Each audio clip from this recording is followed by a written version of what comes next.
nashimwe. Yesu nashimwe. Turashobora kwicara ari ibyo murakoze. Ndamukije kandi mwese turamukanye twese mu izina rya Yesu Kristo. Turamukanye twese. Imana habwe icyubahiro. Niko amashengero yatanguye aramukanya. Kwa Mungu heze nari mu ishengero gitwa Beloved Church. Mwungere yansavye ninashika ngaha nzoduze ikiganza ndamutse ishengero ndabaye intasho uzakire mu izina rya Yesu Kristo. Imana nishimwe. Ndashimira nanje Imana ko yandenganishije umwaka wa 2024 nkaba shitse mu mwaka wa 2025 n'umuryango wanje n'uruvyaro rwanje rumaze kuboneka n'utaraboneka. Imana habwe icubahiro. Rero twatanguye umwaka turi mu bitaro, tuguma no guheza umwaka turi mu bitaro, ariko Imana yabanye natwe kandi yadushoboje. Imana ishimwe cyane. Igikomeye muri byose yaratugumije mu gakiza. Imana ishimwe. Ndashaka dusangije mu ry'Imana hatevye rivuga ngo ninde yakijijwe. Shaka gusangira namwe ijambo rivuga ngo ninde yakijijwe. Nkiri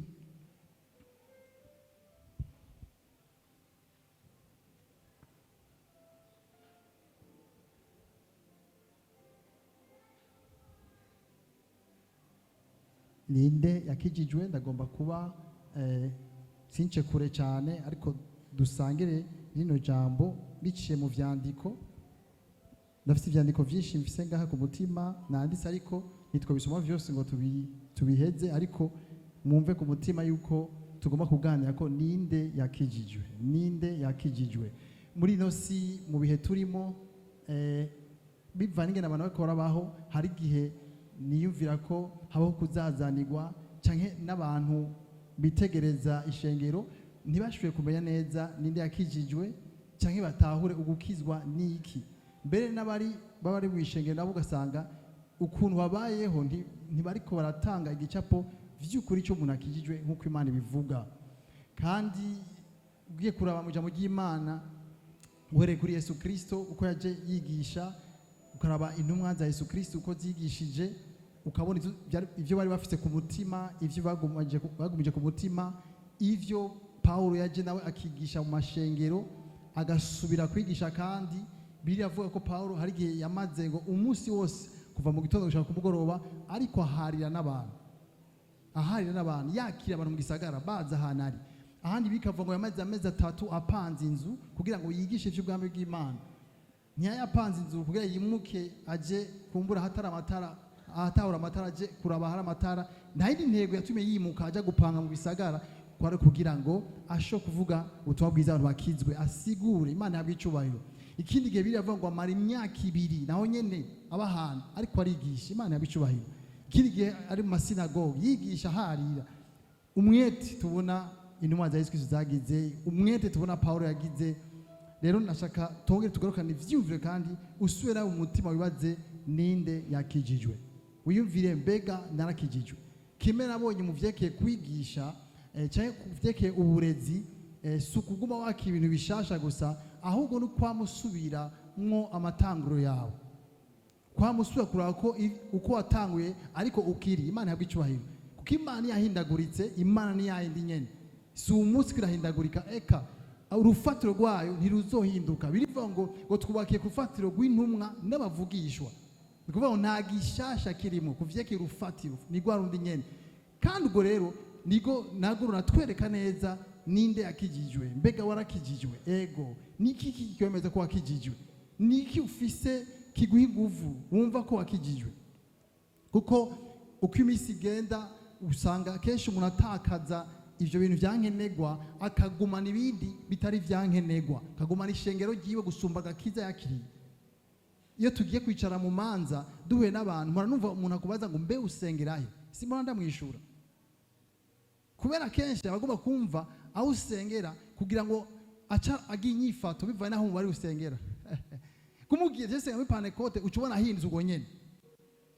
Mugiye sengera muri feka waca ahinduka kubera twagiye dufata ibintu bidakenewe. Si ivyo bikenewe cyane. Nagakiza. Imana gwicubahiro. Na feka wizo gutwara mu ijuru. Na Emmaus zo gutwara mu ijuru. Na Pentecote zo gutwara mu ijuru. Nico gituma dukwiye kumenya rero ninde yakijijwe. Dusangire imirongo mike mu ijambo ry'Imana kugira ngo turabire hamwe ninde yakijijwe. Umuntu icambere nshaka kuvuga, umuntu akijijwe ni umuntu yumvise ijambo ry'ukuri. Ni umuntu yumvise ijambo ry'ukuri ari ryo butumwa bw'agakiza ka Yesu Kristo. Hamagahabwa mpwemu yera nk'ingwate amaze kwizera Kristo. Imana ishimwe cyane. Ivyo turashaka kubisoma mu Banyefeso igice cya mbere umurongo wa 13, sindahajya kubera umwanya ndavuga ivyandiko. Turashaka gusoma muri Yakobo igice cya mbere umurongo wa 18 kugira ngo mwavyawe ijambo ry'ukuri. Imana ihabwe icubahiro. Turashaka gusoma Abikorinto ba mbere igice cya 12 ku murongo wa 13. N'umuntu yumvise ijambo ry'ukuri, sumvise amajambo yari yose, ni ijambo ry'ukuri ari ryo butumwa bw'agakiza ka Yesu Kristo. Hamagahabwa mpwemu yera nk'ingwati, nk'ikimenyetso. Imana yabicubahiro, cemeza ko ivy'Imana yavuze bizomubako. Imana yabicubahiro. Mpwemu yera tumuvuze nk'ingwati, mpwemu yera duha inkomezi, niba duha gushira amanga tukumva ko ari ikintu twakiriye. Imana ishimwe cyane. Icya kabiri ni umuntu yakiriye Yesu Kristo yabambwe. Kubera iki yakiriye Yesu Kristo yabambwe? Iyo abantu kenshi Paulo yandikiye Abikorinto ba kabiri igice cya kabiri cy'Abikorinto umurongo wa 11, aho nshaka badusomere igice cya kabiri Paulo yandika Abikorinto umurongo wa 11 bahere ku murongo wa 2 gushika ku murongo wa 4. Ahashaka ndahasome. N'umuntu yakiriye Yesu Kristo yabambwe. Apana Yesu Kristo gusa, Yesu Kristo yabambwe. Hari gituma ari Yesu Kristo yabambwe. Imana ishimwe cyane. Bahasomere Abikorinto ba kabiri ego 11. Mungu wa 2 gushika wa 4. Mbafuhira ifuhe ryo kubw'Imana kuko nabahaye umugabo umwe niwe Kristo, ngo ndabamushingire mumeze nk'inkumi itunganye. Ariko ndiyubara yuko nk'uko ya nzoka yahendesheje Eva ukwiyorobeka kwayo, kumbure ivyiyumviro byanyu byokoshwa mugaca mureka ukugororoka n'ukwera mu bya Kristo. Kuko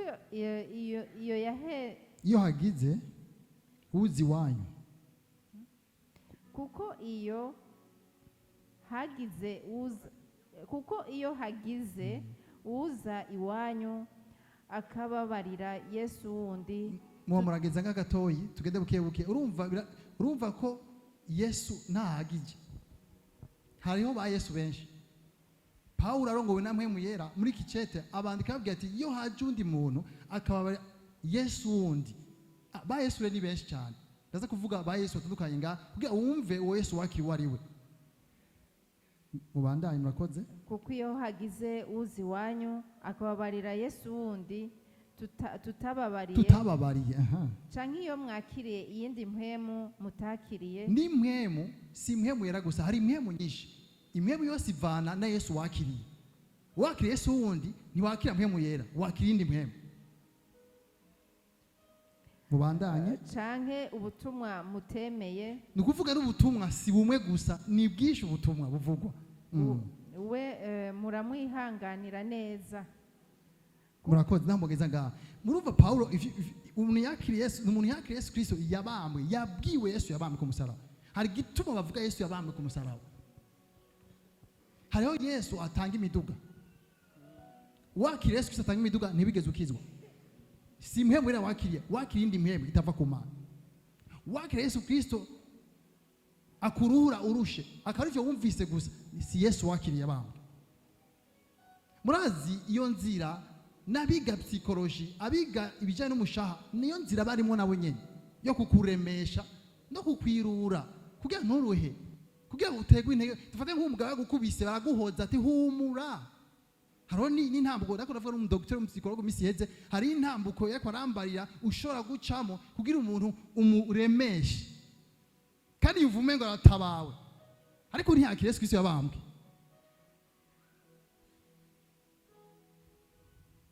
Kuko Yesu yabambwe bivuga ngo twabambanye nawe. Mwumva ko twabambanye nawe, hamigiye apfa ngo twapfanye nawe, tumaze gupfana nawe ngo igihe azuka ngo tuzukana nawe, dufise ubushasha bw'ubuzima.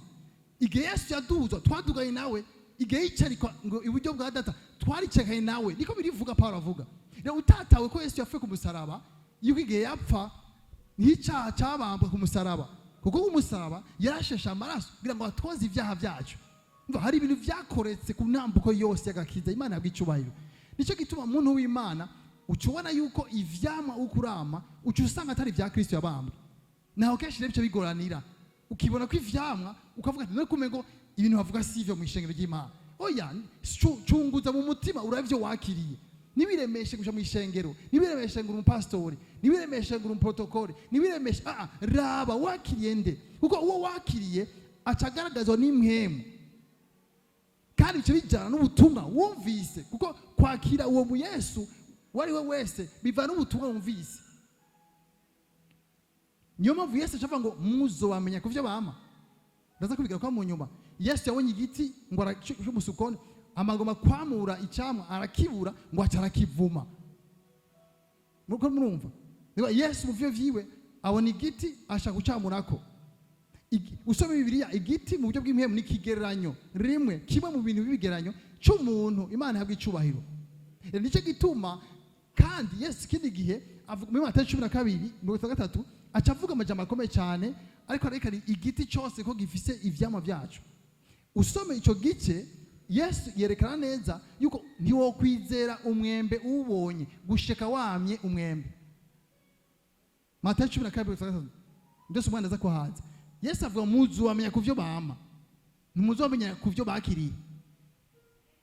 Ni ukuvuga naho wakira ikintu nta kibazo, ngagakiza kaza gushitwa neza tubonye ivyo wamye. Wamye ibintu rero Yesu atama, ni ukuvuga niba mwakiriye. Niyo mpamvu ubuvugisho kenshi bukunda gutangwa, uzokumva abantu bagiye mu ijuru baguma bavuga ngo Yesu asa n'uwongereza umwanya kugira ngo hakizwe benshi. Ukiba none abandi bari mu mashengero cyangwa bari hariya bari kwakora iki none, nikora Yesu arabona ibiko biraba. Benshi uzorabe ibintu bituzana guhinduka, bituzana kumufira, nitubigiramo inguvu. Ibituzanira ibintu nivyo tubigiramo inguvu nyinshi cyane. Namashi menshi dukoma nafatanye ndukuba yaje kutubamwo nico akora mu buzima bwacu. Oya, mashi menshi, umunezero, ugutamba kwinshi gufatanye n'ivyo azaratugirira buri munsi. Ico kintu rero kirateye amakenga kuvya kagakiza. Gakiza n'ahantu wemera gutakaza ivy'iwawe ukemera ivy'iwiwe. Yesu akakubera umwami wawe. Imana yabwiye icubahiro. Nicyo gituma ntiwiremeshe rero, raba imbuto ufise uko wamiki none. Wakuvuga ko ufise Yesu uko wamiki. Kubera kuvuga ufise Yesu ukama ibindi bintu. Kwa hiyo ukishijwe hari ikintu gikorwa gikorekera mu mutima w'umwana w'umuntu. Si ikintu gikorwa n'uwavuze ubutumwa, ni ikintu muhema akora. Biva ngo intumwa zarigisha ngo mugabo muhema agacumita mu mitima abariko baravyumva. Si insiguro nziza itumukizwa. Ni ikintu muhema yarakora, akoresheje ijambo ry'ukuri. Agakora mu mutima wawe, si ikintu wigirisha mu kuza imbere, ni igikorwa Yesu akora. Kuko ari we gitanguje kikazana ivyamwa rero birenze inyifato zawe. Kuko wavuze umuntu avuze ari umukobwa ntibabimenya kuze akiri uruyoya barabona ibintu vyekera ko ari umukobwa. N'umuntu avuze aravuga ngo uruyoya n'umuhungu yavuze. Sinzovu yavuze sinyabo. Hari ibintu bacha babona. Rero n'umuntu akijije uburyo bw'imhemo, yego ntarakura, mugabo ari ibintu bigaragara. Ni wokizwa ngo ubure umunezero mwene data. Umunezero nuzoza umaze gukura, umunezero ubaho nyene ukijijwe. Amahoro azaho nyene, umunezero uzaho nyene. Imana yabwicubahiro. Turi kumwe. Icya gatatu ushaka kuvuga ni n'umuntu yakira Yesu. Umuntu yakira Yesu bisigura ko yatuye ko Yesu Kristo ari umwami n'umukiza wiwe, amaze kwemeranya n'Imana ko yamuzuye mukuye mu bapfuye. Abaroma 10:9. No kuvuga iki? Bavuga ngo ni watura. Ijambo kwatura bisigura kwemeranya mu Kigiriki. Kwatura si kuvuga ngo Yesu n'umwami. Ni kuvuga mu mutima haba havuze ubutumwa, haba muhema akakwemeza ukumva uremeranye nawe. Umaze kwemeranya nico kigusunika kuva hasi ukaza imbere kwa Yesu Kristo. Sige watucukizwa sivyo? Nige habaye igikorwa cyamwe mu mutima wawe. Ico cyabaye rero nico kigusunika kuza imbere ukavyatura. Bisigura ngo mwami ndemeranije ko ndumunyavyaha. Ndemeranije mu mutima ko ivyo uvuga ari vyo. Uyu munsi rero ndatangaje kuri umwami wanje. Mbwa abantu benshi bagumwatogo Yesu n'umwami wanje nta butumwa bumvise, ndanakiwe bumvise. Hari umuntu ashaka ati ngo mwese mwa Kristo Kristo. Nawe ndabibona tugiye mu Kamenge mu kinama kuvuga ubutumwa mugagara kunzu. Ndio twage tubona ayo makosa menshi dusubira inyuma tukavugana ibintu twakoze n'ivyo. warashaka kwinjira mu nzu kugira ngo bose bashaka Yesu bamwakire. Yesu wawe bakiye, hariho bumvise bamumenye Yesu, ntamumvise. Kandi abantu ko barushe bacha bafata yo nakana indushe azanduhure ankure ko yamagogo urakoze twarira nako cyo kwa musozi nukuri ngo nikimenyetso, nta kimenyetso kirimwo, nuburuhe bw'ubuzima n'amacungu y'ubuzima. Ahuye na UNICEF, ahuye na PRODH, ahuye na FAO, pajya bose bakora ibi bene data, bakahumuriza abantu, bakaremesha abantu, muganda akibukira aba cyeke ubuzima bwabo. Nageze kugenda mu novuga gute mu bikorwa by'iterambere gihe kimwe Ngozi nkiri mu ishure, hanyuma dushika hano mu iterambere tuja hano mu misozi, ndiko ndabaza abene gihugu ndabwiye mwaronse impene, yego twaronse impene, none hahindutse ikibuza kuvuronse impene, kuko ibikorwa by'iterambere biyavuga ati ronse impene zibiri zizosora nka zitatu zije zivyara. Ndabona none hahindutse iki mu ngeso, oya ngo biragoye. Abantu bose bakagerageza guhumuriza abantu no kuremesha abantu hanze nga Yesu sico yaje gukora, yaje gucungura umwana w'umuntu. Hama hanze habe ingaruka, Imana bicubahiro. Turi kumwe bene data, ninde yakijijwe? N'umuntu yavyawe n'Imana biciye mu ijambo ry'Imana. Yohani bahasomere Yohani igice ca mbere ku murongo wa mbere, bahasomere ubutumwa bwiza kwanditswe na Yohana. Bahasomere tumabwiza kwanditswe na Yohana igice ca mbere umurongo wa mbere. Ubwa mbere na mbere jambo yariho, kandi jambo yahoranye n'Imana, yahoranye n'Imana, kandi uwo jambo yari Imana. Amen. Soma umurongo wa 12 na 13. Umurongo wa 12. Ariko abamwakiriye bose yabahaye ububasha bwo gucika abana b'Imana. Nibo bizeye izina, nibo batavyawe n'amaraso canke no kwifuza k'umubiri canke no kwifuza k'umugabo, ariko bavyawe n'Imana. Munakijije n'umuntu avyawe n'Imana, kuvuga yari ufise ubutumwa bwiza, hanyuma Imana yakorikwa mu mutima wiwe. Ico ko Imana yakoze cyamukuye mu rugezo canke mu muryango w'abavyawe n'amaraso no kwifuza k'umugabo, ubu yavyawe n'Imana. Muri yo hari intahe, iyo umuntu akijijwe aca kangukira papa, aca bamuzima kuri papa, papa aca bamuzima kuri we, data bamuzima kuri we. Niyo mvugo nje tubavuga ngo aba ni kimenyetso, si jambo abantu basubiramo, ni ikintu kiba uvuzwa kabiri ukumva papa. Nami ndasoma muri Bibiliya ndagereza kurondera, iyo umwana atanguye kuvuga ahera kuri papa, ahera kuri mama, nahamwonsa kenshi. Ico kimenyetso kiba iyo umuntu avuze kwa kabiri aca kangukira papa. Nico gituma ucubona abaye muzima, aca akunda gusenga, aca akunda kuririmba, ntibivana n'ijwi ko ari ryiza, oya afise indirimbo Imana ihabwa. Hari ubuzima mubonako iyo muko muravugana nta minota 5 ihera aca avuze Yesu. Uzaho wiraba ukuntu mara umunsi ata Yesu uvuze, ukumva nta ngorane ufise, uramaze ariko bitagera neza. Ari ibintu biza umuntu avuzwa kabiri, hari ibice biza uwo umwana avutse rero acavuga papa, ahera kuri papa. Nico kiri kizu bwa mbere kuko niwe yamuvyaye. Turiko turajana hari ubucuti, hari kumatana. Rero avuze rero ngo twebwe ntituri bwo rugezo rwo kuvyagwa no mu buryo bw'amaraso cyo no kwifuza k'umugabo, ariko twavyawe n'Imana kuko twakiriye Yesu Kristo. Imana ihabwa icubahiro, Imana ni ihabwa icubahiro. Ikina n'umuntu yavutse bwa kabiri, ariko gusha amajambo abiri ivuga n'umuntu bandondere muri Yohani ahanyene tubabwiza kwanditswe na Yohani igice ca 3 umurongo wa 3 gushika ku windwi. Bavuga ngo n'umuntu yavyawe yavutse bwa kabiri, bisigura ko yavyawe n'amazi namwe. Bavuze amazi n'ikigeranyo c'ijambo. Yesu yuko yabwiye Nikodemu ariko aramubaza ivy'igitangaza c'ikana, atamwishura ngo utavyawe n'amazi namwe. Umuntu yakijijwe n'umuntu yavyawe n'amazi namwe. Yesu aramwishura mumbare gatoyi, urumva yuko ibi byose bakora avuga ngaha nta shengero baravuga, sinzi ko manyumvise, nta shengero n'imwe baravuga. Ni ibintu by'ubujuti gusa, ni gikorwa Imana ikora biciye muri mpemu yera no mu ijambo ryiwe. Shaka mugaruka ahantu cyane, ntuwirate ishengero usengeramo, wirate igikorwa Yesu yakoze mu mutima wawe. Hama udushime Imana kuri mu ishengero mu muryango, Imana ishengero ikora kwibutsa ico gikorwa, kuko ari gihe ushobora kuri mu ishengero ntiwibutswe ico gikorwa Imana yakoze. Basomere Yohani 3:3. Yesu aramwishura ati nukuri ndakubwire, iyo umuntu atavyawe ubwa kabiri ntashobora kubona ubwami bw'Imana. Nikodemu aramubaza ati umuntu ashobora ate kuvyarwa ashaje? mbega yoshobora gusubira mu nda ya nyina akavuka? Yesu aramwishura ati ni ukuri ndakubwire, iyo umuntu atabyawe n'amazi na mpwemu ntashobora kwinjira mu bwami bw'Imana. Ikibyawe n'umubiri naco n'umubiri, ikibyawe na mpwemu naco ni mpwemu. Ntutangazwe nuko nkubwiye nti urakwiye kubyagwa ubwa kabiri. Murumva Nikodemu ni umwigisha mu bafarisayo, ni umuntu yubasha umufarisayo, ari mu sinagogi ariko aravuga iby'Imana muganga ntaravuga ubwa kabiri. Ni umuntu yubashwe, ni umuntu avuze ikintu cyumvigwa muganga ivyo kuvuga kabiri ntariko arabitahura.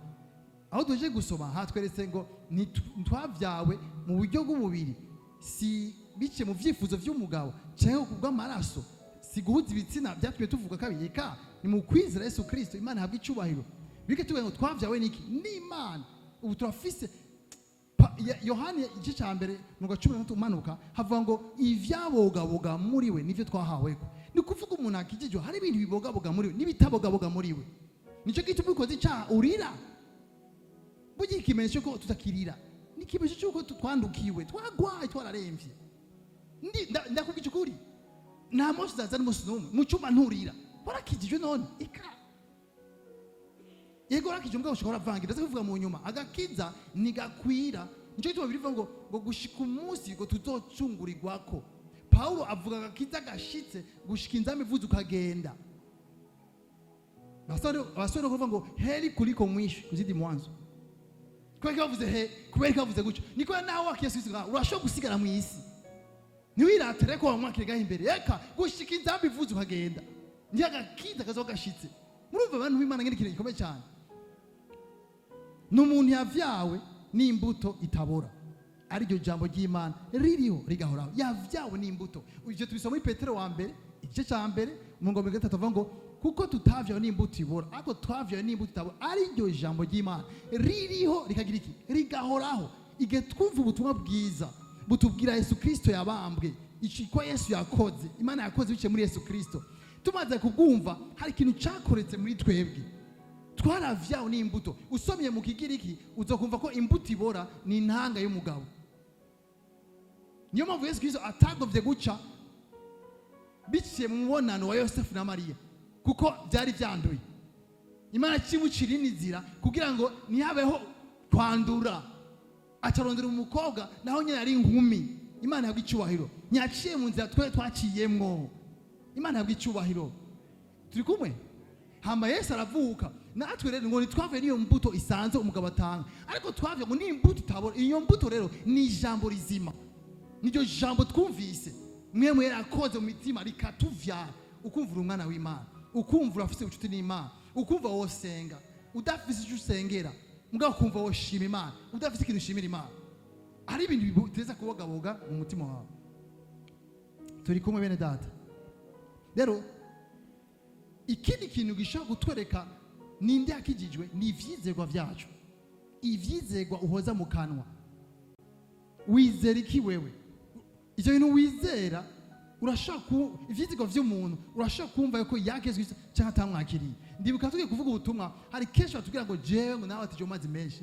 Nico kesho batubwira ngo je nawe atije mazi menshi kandi naciye nkizo. Oya, kuba mazi menshi ni ikintu cerekana ikindi cyakoretse mu ibanga mu mutima. Ni nawe ushinga hanze, si ukirizwa, ni nawe ushinga hanze. Ukaza rero gushinga na Yesu Kristo ko wapfanye nawe, ntugira upfane nawe unyene mu mazi, warapfanye nawe uzukana nawe. Nico gituma uje mu mazi kubishingira intahe.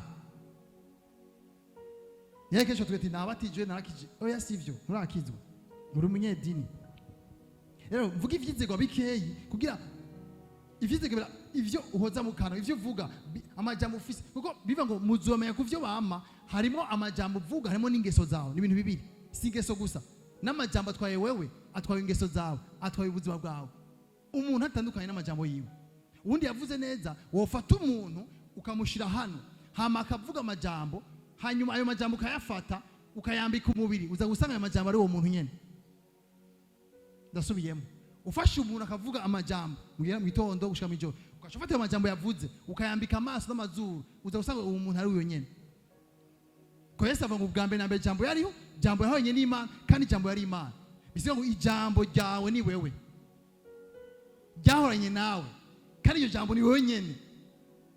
Niyo mpamvu umuntu aravuga urashaka kumva umuntu ko ivyo karavuga bitari vyo, kubera amajambo nayo impemu aratwaye we, arahishura ikintu atavuze. Imana idufashe cyane. Turi kumwe rero, ivyizegwa bana w'Imana twizera iki none? Twizera ko Imana iriho kandi ko ikorera mu butatu. Imana yabwo icubahiro. Hari ivyizegwa, hari ibintu biteze kugaragara mu buzima bwa by'urufatiro. Nico gituma nza gusoma mu nyuma muraba amajambo Paulo yandikiye amashengero atandukanye abagabisha kukuri bariko barava mu vyizegwa, kukuri bariko barava mu rufatiro, kandi abo yandikira bari abantu bari barakijijwe baki Yesu Kristo. Icya kabiri, turizera Kristo ko ari umwana w'Imana. Imana yabicubahiro. Icya gatatu, turizera ko agakiza atawundi kabonerwamo atari Yesu Kristo. Bana b'Imana, agakiza akatuvuga nta wundi muntu kabonerwamo, nta yindi nzira atari Yesu Kristo. Na ushika kuri data namushikanye namujanye na bana b'Imana, nta gukorera Imana ibyo gushikana uronka agakiza nta nibishoboka. Gushika ushiye muri Yesu Kristo, wize Yesu Kristo. Turizera ko Yesu yaje mu mubiri, ko abantu batize ko Yesu yaje mu mubiri batavyizera ngo gute yaje mu mubiri. Turizera ko Yesu yavyawe n'inkumi. Imana habwa icubahiro. Turizera ko Maria yari afise inda ivuye kuri mpemu yera. Ni kuvuga ngo Yesu ntiyajyamana na Yosefu kugira ngo avuke. Oya, mpemu yamuteye igitutu hanyuma inda iraza. Turizera ko Yesu Kristo ari Imana. Yesu ni Imana. Uretse ko ari umwami gusa, Yesu ni Imana. Sumukuru w'idini. Je Yesu arandyohera igihe yaza ku isi, niyigeze aba mu banyedini, niyigeze yishushanya n'idini kanaka, niyigeze yitirira idini kanaka. Yakoreye hanze, yakoze ku murongo wiwe, kuko yarazi ikibazo kiri mu madini. Imana ihabwa icubahiro. Kuko iyo avuga ati genda mu idini y'Abayuda byagusha bitugora, Imana ishimwe cyane. Ariko yaje kuko yarazanye ubwami bushasha, yaje afise uwundi murongo wiwe, yiyumvira ukundi gushasha. Yesu ni Imana. Arashobora gusoma Abakolosayi igice cya mbere 19, igice cya kabiri 19 n'ahandi. Twizera ubutumwa bwa Kristo bwaseruwe, bwahishuwe, bwazanye ku mugaragaro ubugingo no kudapfa. Aho tubisoma muri Timoteyo wa mbere wa kabiri 1:10. Turizera ko ivyanditswe vyose vyahumetswe n'Imana. Imana yabicubahiro. Kuko kumuhishurirwa tumuhishurirwa biciye mu ijambo ry'Imana. Turizera ko hariho intebe y'amateka. Umuntu wese akijijwe nigenze uko ashaka, kuko bivuga kuko tutazobura kugaragarizwa imbere y'intebe y'amateka. Umuntu akijijwe ariyubana, arabizi ko ubuzima tubayeho subu gusa, nayo va mu mubiri azobandanya baho. Uko kunde umuntu abakijijwe akama mu vyaha, nta gico yimubwira, hari ikintu kitagenda neza. Tuzohagana imbere y'intebe y'Imana. Kuba ukijijwe rero urafise vyizegwa, muragendana muri wewe, urabizi ati Imana irambona, nzohagana imbere y'Imana, nzosigura Imana ngene nabayeho mu inosi. Urafise igitinyiro c'Imana, uratinya Imana. Mbwa umuntu ari ngaho gusa ntazi izambi zovuga, ntazi none wowe wakibutumwa umeze gute utazi ivyo byose. Imana yabwa icubahiro. Yesu Kristo ivyanditswe, turiza ko Yesu yabambwe, agapfa, agahambwa, akazuka mu bapfuye, akaduzwa mu ijuru, hama akicarika iburyo bwa data. Turizera ko ari intebe y'amateka ya Kristo no kuzuka kw'abapfuye. Niyo mpamvu tugiye guherekeza cyo tugiye gushingura iteka imibiri y'abera, turaremesha, twabateye intege, tukabirura yuko tuzosubira kubona nabo bantu. Kwa turakijijwe. Niturira, ndafise umushiki wanje ari hanze, giye kimwe hari hapfuye, nibaza ko ari papa cyangwa mama. Hanyuma arampamagara ambye, none ubona ko bari impamvu yo kurira, ubona tworira ku mpanda. Ndabwiye we nakuriye ko hari hagorondera gusa ivyo papa yakumariye. Ndamwibitsira ibike papa yatumariye na mama, bimwe nashoka kwibagiye mu buzima bwanje. Ndamubwiye ibuka ico Imana, imbuto yaduhaye y'Imana mu buzima bwacu, ico ari cyo ugenda gusumba papa. Ukabuta igendere rero, urumva vyo bibabaje, ayo musuzi yawe nta mpamvu yo ahari. Rero twebwe turirugwa kuko turakijijwe, turazi ko ubuzima bwacu ntibuherera ngaha. Tuzogenda no twava mu mubiri, tuzogenda kubana n'Imana ibihe byose. Imana ihabwa icubahiro. Nico gituma ufise iki cyangwa utarakironka umufise ishimwe mu mutima wawe. Imana ihabwa icubahiro. Wararonse inzu atabiraronka umufise umunezero, kuko ivyo vyawe ibifatanye n'isi. Urazi ko ivyo ukora uzobisiga mu isi, baravyibagira. Ivyo ukora bizosigara ngaha, gusa ikizoguherekeza n'ibikorwa vyawe. Nico gituma ivyo Imana guhezagije bikoresha ibikorwa, kugira biguherekeze. Rero umuntu akijijwe arafise ivyiviro vyo hirya y'isi, yicaye mu nzu ko arafungura ntatinya gupfa, kuko gupfa ni inzira, gupfa n'umuryango ucamo kugira ngo ubandanye mu bundi buzima, kandi ubuzima ugiyemo nibwo bwiza gusumba utwayeho. Ubuzima buri imbere nibwo buryoshe gusumba ubu. Naho wariye brochette muri ville biri hasi gose ugeraje nivyo Imana idutegura imbere. Nico umuntu akijijwe yamana indirimbo, afise umunezero kubera iki amaso yiwe ari hirya y'ibi byo ku isi.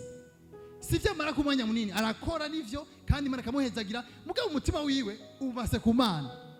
Birabindyohera iyo muwe n'umuntu w'Imana ugasanga adandaza, ugasanga akora mu kazi ka leta n'ibindi akunguka, mugabo wumva muri kuba kumufise indirimbo ukumva yarengeye ibintu byo ku isi, ntabisuzugura mugabo yarabirengeye, ukumva afise umurongo wa Bibiliya.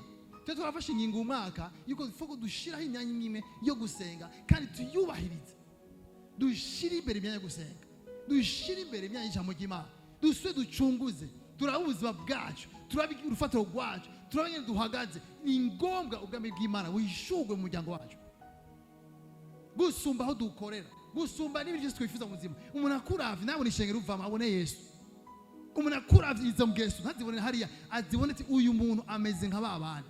Kumwe babwira Petero, imvugo yiwe irabisa n'ukuntu avuga kugira Yesu yavuga. Imana ihabwa icyubahiro kugira duhishure ubwami bw'Imana. Umuntu akijijwe rero nuyo Imana ihabwa icyubahiro. Turiko turajana umuntu akijijwe yizera ko hari intebe y'amateka ya Kristo n'ukuzwa ko bapfuye n'urubanza rw'ibihe bitazoshira. Nukuvuga umuntu wese azohagara imbere y'intebe y'Imana. Ico kintu kigumana mu isoko, ntutuka abantu ko wishakiye, ntibishura abantu ko wishakiye, dufatana uko bishakiye, kuko uzohagara imbere y'intebe y'Imana. Umukizwa n'uyo rega, umukizwa si umuntu ndi imigisha y'Imana. Imigisha ni ingaruka, nawe utoyisaba imigisha gukurikira. Naho wa mu ijambo gusa imigisha wori gushikako, nga ni ngomba ukanguke ndakijijwe aho uri hose. Simvuga ibi kubera nzohagara imbere y'Imana. Ijambo ryose umuntu yavuze ariko arafina azoribazwa, ntupfa kuvuga ibintu aho hagaze hose. Sitiko muvumura ninde akijijwe niwe muntu ameze gucyo rero. Mumva bavuze ngo asengera hariya, mumva birimo ngo mikora ngo afise icyo gatatu, mumva birimo vy'amajo gatatu ntabirimo. Nukore ijya cyane gusumba ingeso zawe, cunga ingeso zawe. Imana idufashe. Umuntu akijijwe yizera ukunyakugwa kw'ishengero rya Kristo n'ukugaruka kwa kabiri kwa Kristo. Nukuvuga ari ngaha mugarazi ko inzambi isho kuvuga ari mu isoko, isho kuvuga ari ku kazi, isho kuvuga jyana acagenda. Imana ihabwa icyubahiro. Inzambi isho kuvuga umwanya wose. Umuntu akijijwe n'umuntu yiteze inzamba umwanya wose. Cyo kugoroka Imana nikirashite ku mutima cyane. Kwezwa si ikintu pastor amusaba. Buryo ubonye pastor ari wakwinginga, ubonye mumake yose ari gutelefona, ubonye abantu bakwinginga, uzoca ugenda ahantu uvuga ati ubuzima mbayo ntibumeze neza. Bifatanye nawe nagatoye, bifatanye nawe n'umwami wawe. Ni ikintu cyakose mu mutima wawe, ni ikintu ugendera mu vyumviro, ni ikintu kangukiye gusumba isombe uza gufungura. Uraba turi ngaha bamwe hagisa basinziriye, mugabo bageze ku meza acakanguka. Uva hari ikintu dukangukiye injya. Umuntu akijijwe sinjya kangukiye, umuntu akijijwe akangukiye Kristo ari hose. Arazi ko wotori ifushete kunjya ziryoshe, inzambi kavuga ukazisigawe. Kandi ukaryohererwa ko inzambi ivuze, ushobora yo Mana ndasize isombe zisige igikomeye niyo nzamba. Imana yagicywa. Bana b'Imana ndakwifuriza ukizwe. N'umuntu mujyamanye yumve ko wakijijwe, yumve uburyohe bwo gukizwa.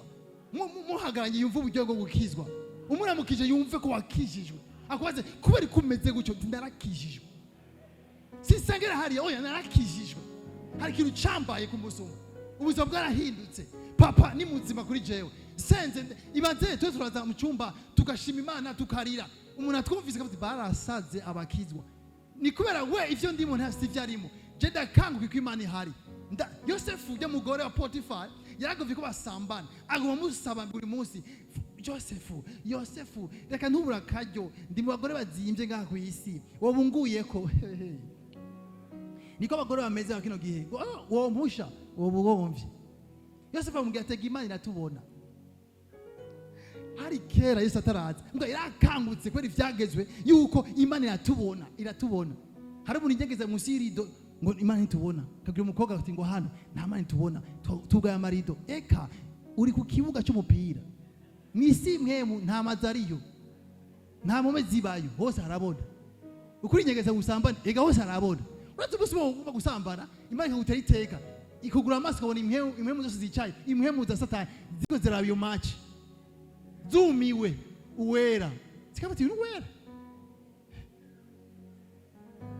Satani akabaza yahora senga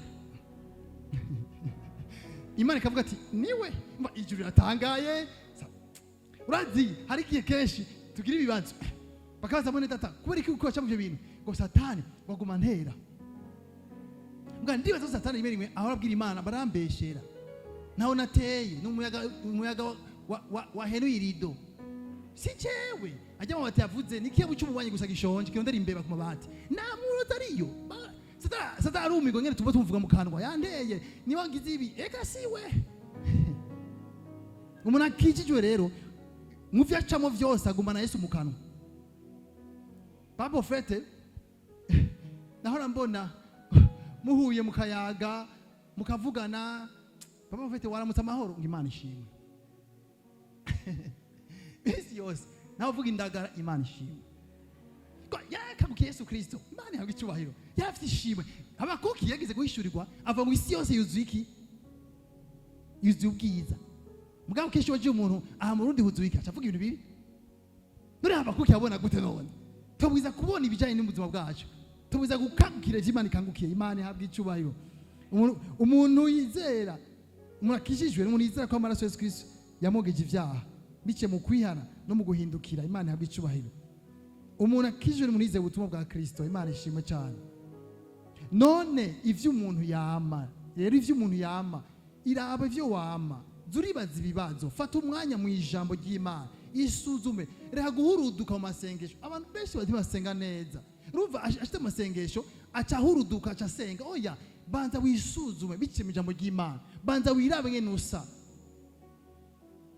ukwe gushikana mu buzima ukarizwa n'ingeso zawe ukarizwa n'ingene udasa n'Imana ukaraba ingeso ukaraba imvugo ukaraba ngene ukora ukavuga Imana je ndumva ndi kure yawe izi nyifato sizimana uwo muntu rero nafise izo nyifato arakishijwe kuko arafise amarira mu mutima wiwe yo kurizo n'ingene udasa nawe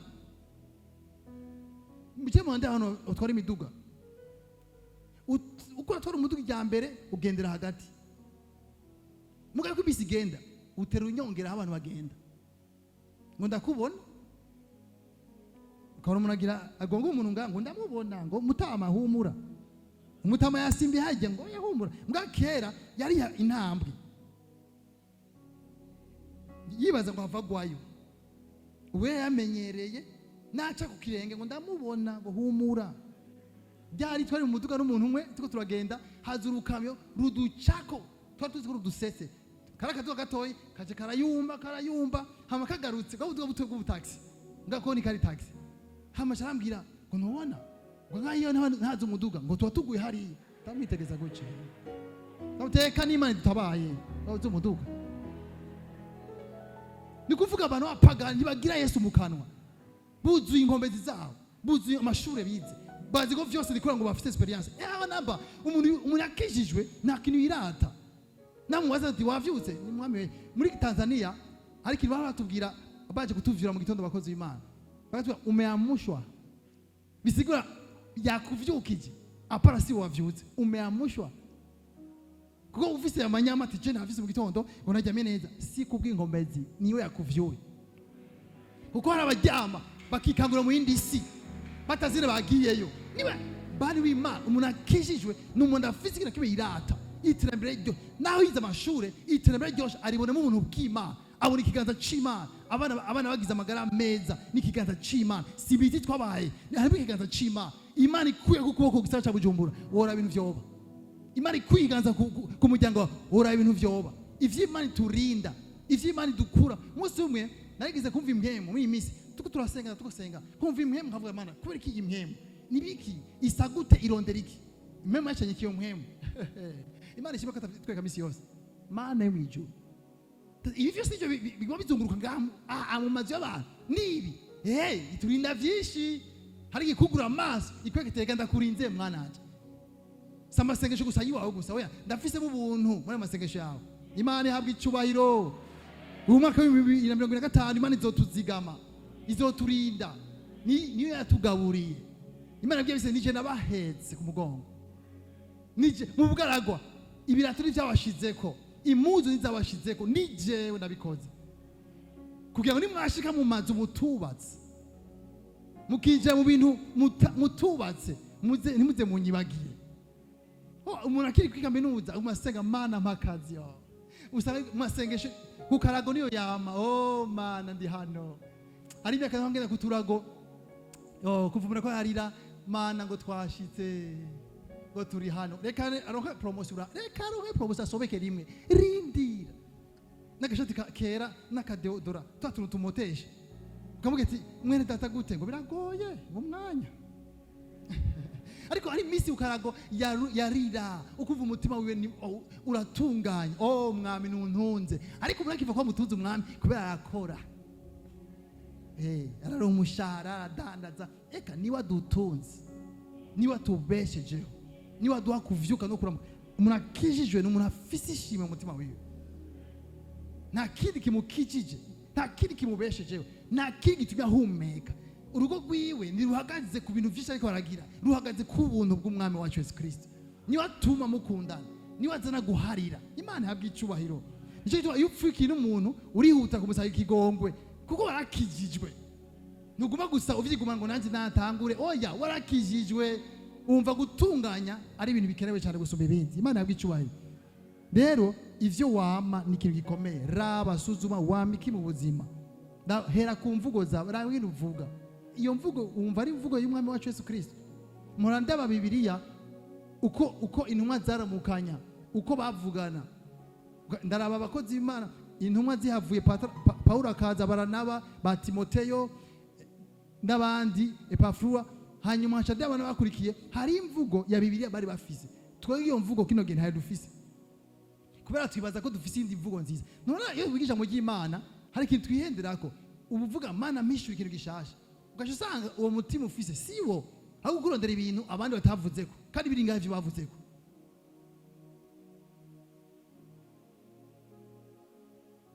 Twaragiye mu Rwanda muri manager bene data, tuja mu ishengero rimwe, hama nicara inyuma.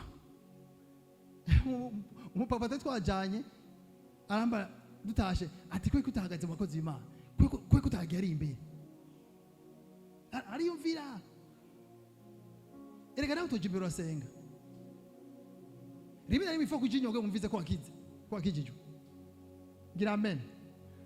Ntavyo mumvise, nifite ko rimwe bakwibagira bakakurengana kugira wumve ko wakijijwe, ko wava wibwira ngo rakije utakijijwe.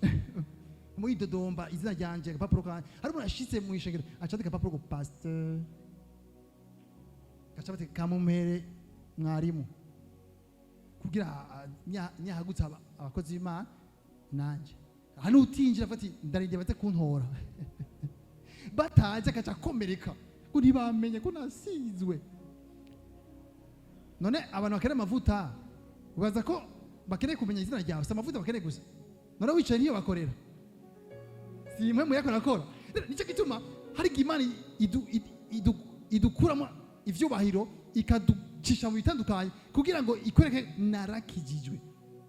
Aho ndi hose ndico icyo Imana ivuga nico ndi. Nta muntu nundi novuga yo gikorora. Ico ndi nakiri kiri mu mutima wanje, nibanga ryanje n'Imana yanje. Imana ihabwa icubahiro.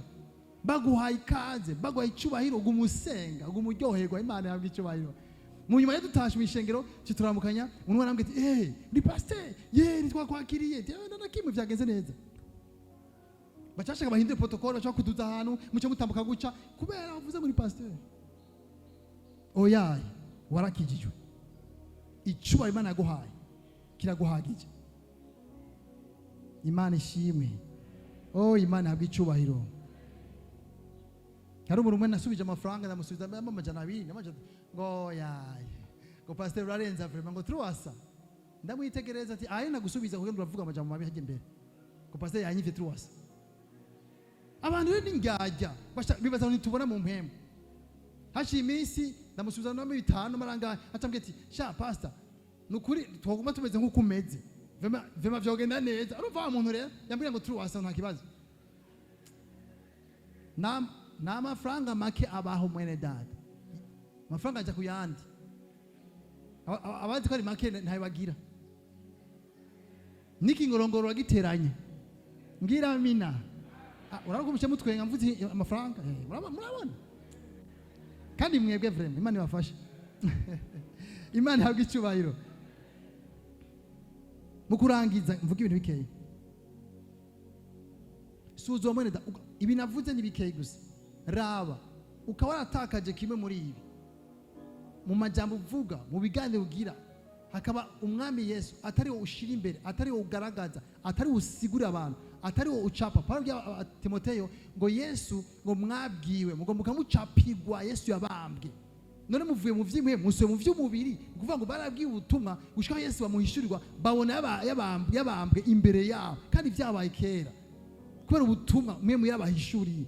Rero ivyizegwa kumva bidaca mu kanwa kumara umunsi kumva bagoye akanya ahantu uvuga akanya ivyo ukora ugasanga sivyo bigucamo, hari ikintu kitameze neza. Simvuze ngo ntukijijwe mugabo uriko uragenda nabi.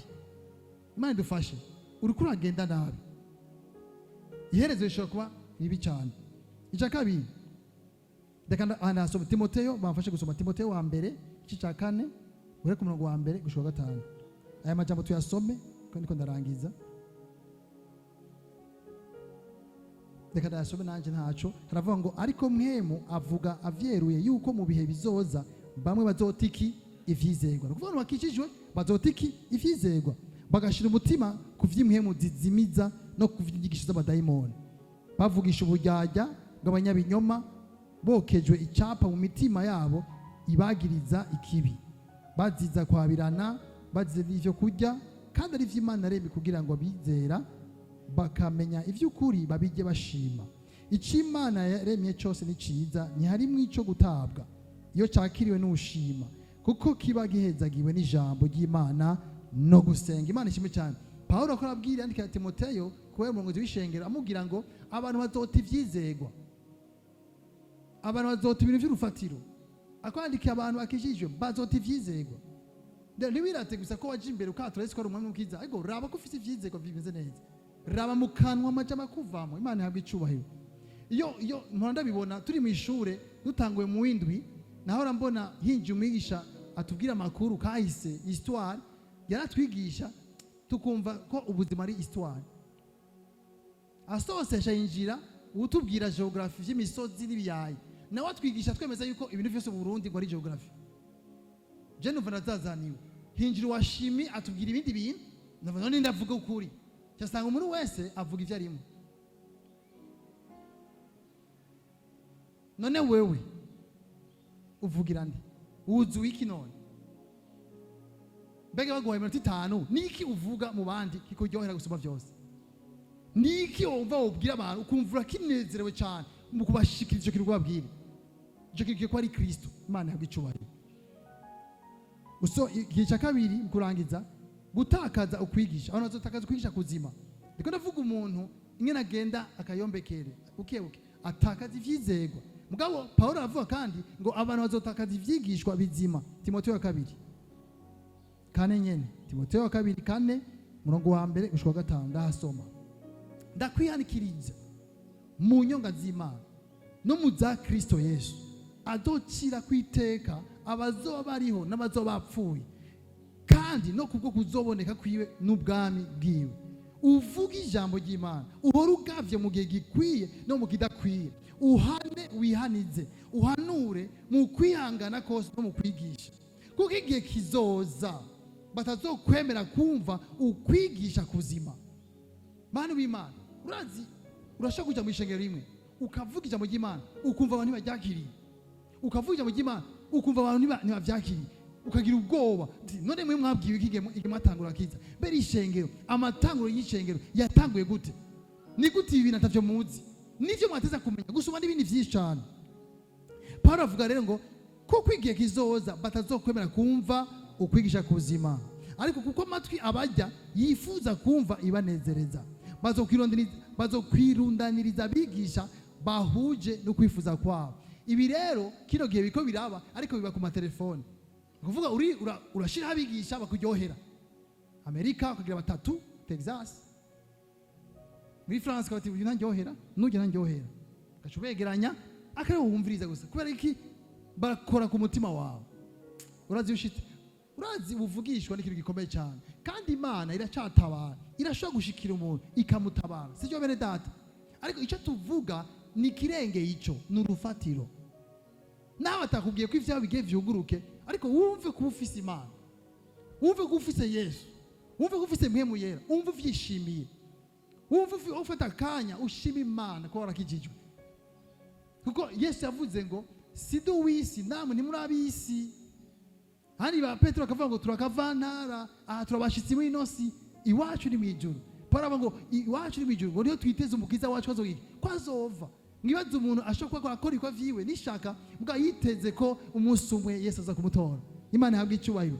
Kandi n'abana baje tubibabwire bimenye. Nawe ufise ukunda ivyigwa, nawe ukunda ibi, umenye ko umwami wacu ari hafi. Mu bintu womenya vyihutira muri indwi, vyihuta gusumba ibindi, nuko umwami wacu ari hafi.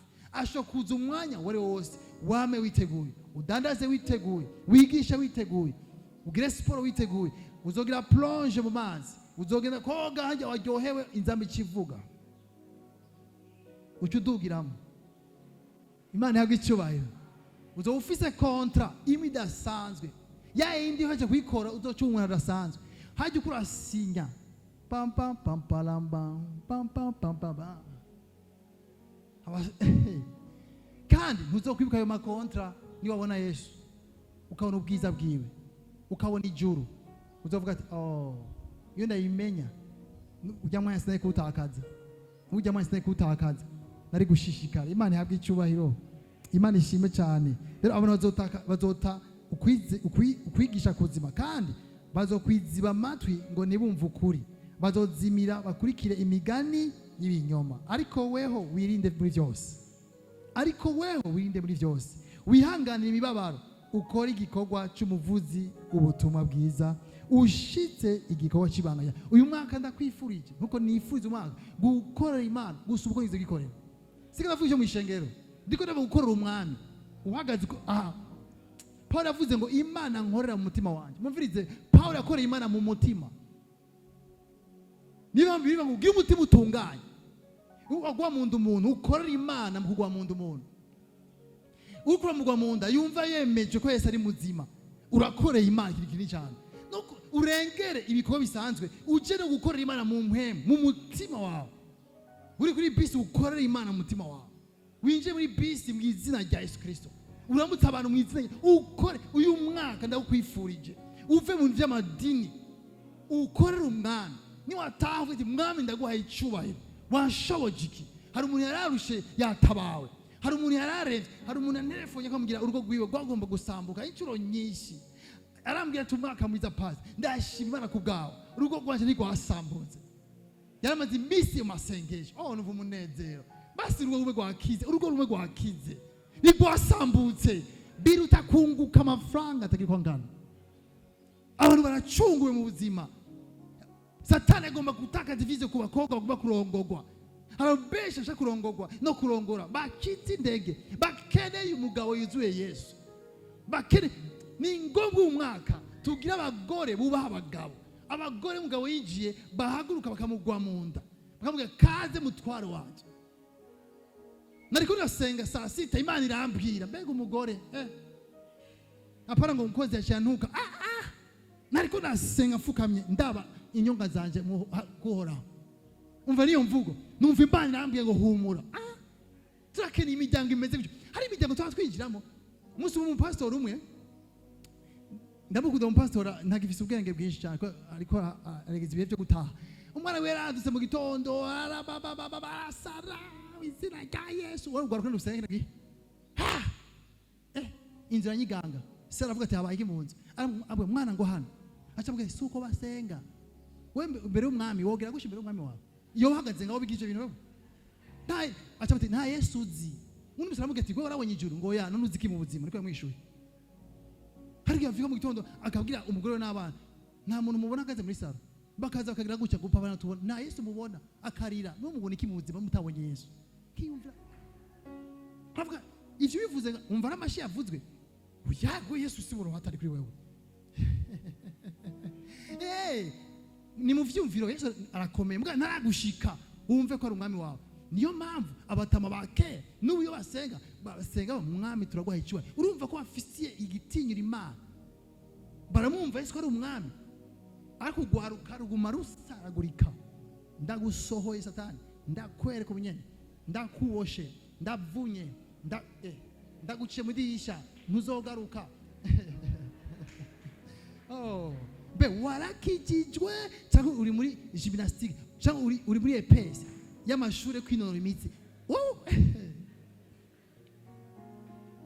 Na Satani avuga ati wese ndogutera wewe kuko wayiteye warahejeje. Icya gatatu amajambo mazima y'umwami wacu niyo cyemereza Timotheo wa mbere 6. Imana idufashe no gusenga basi bishure Yesu ndabinginze vraiment no gusenga. Timotheo wa mbere 3:3 avuga ngo umuntu niyigisha ukundi mumvirize niyemera amajambo mazima ariyo majambo y'umwami wacu Yesu Kristo n'inyigisho zihura no kubaha Imana. Ni ngombwa umuntu akijijwe aho umuntu yubaha Imana. Iyo ubaha Imana ubaha n'abantu.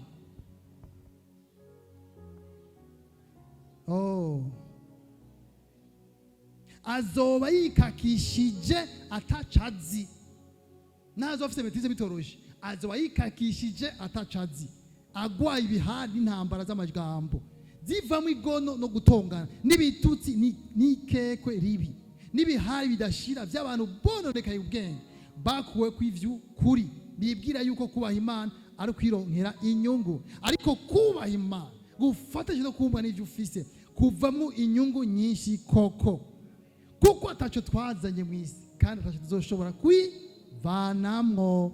Ariko iyo dufise ivyo kurya n'ivyo twambaye biba bitugize iki bitubumvye. Ariko bagomba kuba batunzi bagwa mu nyosha no mu mutego no mu kwifuza kwishi kubupfu gusinzikaza kudobeza abantu mu bibondona bikabarandura kuko gukunda amahera ari mizibi bibi byose ayo bamwe bifuje bakazimira bagata ukwizera bitobekeranisha imibabaro myinshi cyane. Yesu nashimwe. Reka ndangirize ngaho icyo nagomba kuvuga ninde yakijijwe muntu w'Imana unamika amaso uraba umutima wawe wibwire niwashika muhira uronde undi mwanya ntugume gusa wiruka mu kazi iki suzuma umutima wawe raba ivize gufise wowe wizereke mu buzima niki kiguhagurutsa niki kigusunika niki yuteye inkuru niya inkuru kuryohera gusumba izindi niba ukunda umwami kubera kutamuvuga nimumukunda kubera atari onezerego cyane gusuma abandi bantu wakuvuga kukijijwe none mbega kuririmba mbega kuvuga ubutumwa si yose birimbe cyane gusumba ukunda umwami. Mbega umeze gute mbega uyu mwaka witeguye gute kubw'umwami wawe tumunezereze umwami uyu mwaka ufata ingingo umugabo wawe umurengere urabe Yesu cyo yamugize kuri wewe urengera amakosa y'umugore wawe uronde cyo Yesu yamuvuze ko ari cyo wizera gusa ibintu vyihoze. Imana yabwicubaye kuko biri kose hari kiri Imana yakuvuzeko kandi Imana izoduhezagira. Paulo yavuze ngo nimwakora ivyo mwambonye ko nakuze Paulo twarabanye na Timotheo mwarawe ingeso zanje ingene naryama ingene navyuka ivyo nashira ku mutima nimwabikora ivyo ngo Imana izobana nawe. Mwiyumvira umugabo avuga amajambo nk'ayo ngo nimwarawe ngene mbayeho ngo mukabikurikiza Imana izobana nawe. Reka abantu tubana mu rugo niba kubona babayeho kubayeho Imana izogite nimwaba nkuko mbayeho nimwasenga nkuko senga nimwashira imbere nkuko nashira imbere Imana izobana nawe. Imana yabwiye icyubahiro rero ashaka uve hasi dusenge.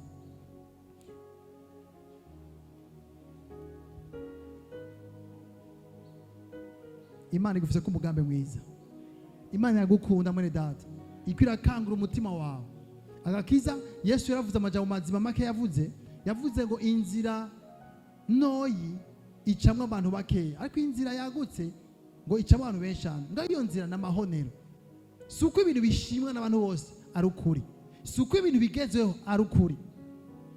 Raba inyambaro zawe, raba ngene umeze, isoko y'ivyo urakora iva hehe? Mbega ngene wiyumvira biva hehe? Imigambi ukora muhira biva hehe? Mbega urafuka mukabaza umwami cyagufiseko, none nibwo dutangura indwi none baza umwami cyakugomba ko muri nondwe gufata amaprograma yose ushaka gukora.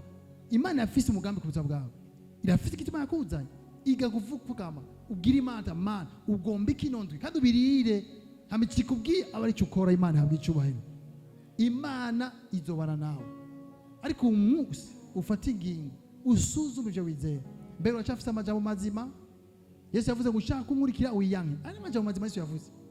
Namuna ko Yesu Kristo yikunda nibikunda mu bihugu vyose vy'abami. Narumvise igihugu cyo muri Aziya c'abami ngo umwana wese avuka, umuryango wose ufise ifoto y'umwami mu nzu. Rero umwana wese avuka bamwigisha kuririmbira umwami, bamwigisha yuko umwami arafise kiriyumvira, nico gikomeye mu gihugu. Nikuvuga bose bigisha ko umwami hari kinashaka bakakigira. Natwe twije mu bwami, Yesu ni umwami wacu, si umugenzi wacu. Birarenze ko umugenzi wacu ni umwami, arafise icyo akunda, arafise icyo adakunda. Ni ngombwa bice mu Imana tubimenye, hamica adakunda ukireke, icyakunda ugikore. Kandi Yesu cyakunda sivyo vyemewe, ivyo akunda sivyo bishikwa hejuru, mugabo uhitemo ko twarinje mu bwami bw'Imana. Uyu mwaka nico kiguzi ngomba gutanga, kandi Imana izobana nawe, Imana izogushoboza, Imana yabicubahiro. Ugara amaso yawe tugira dusenge.